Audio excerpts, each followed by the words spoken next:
Direct indirect speech. समजा एक वाक्य आहे, Ram said Sita I am going to school today.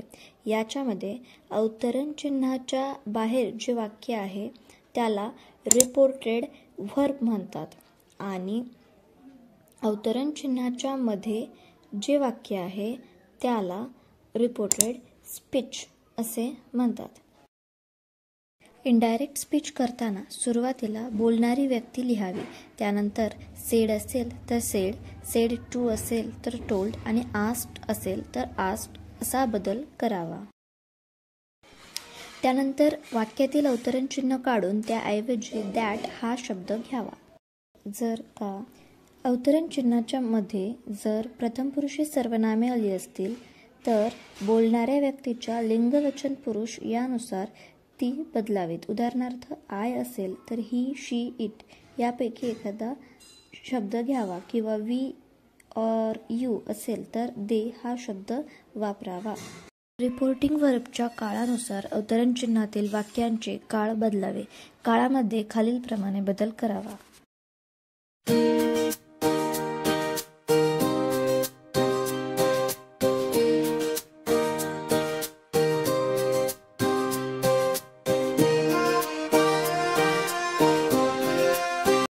अवतरण चिन्हाच्या क्रियापदामध्ये खालीलप्रमाणे बदल करावा.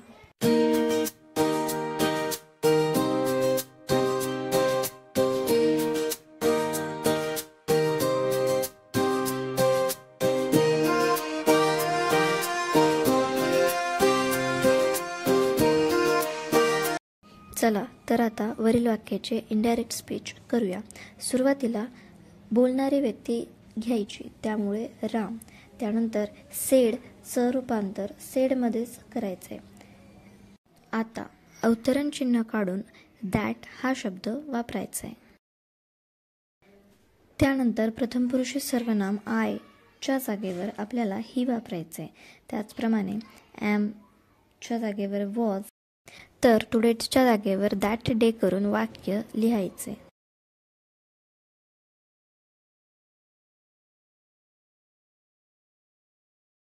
चला तर मग आणखीन काही उदाहरणं पाहूया.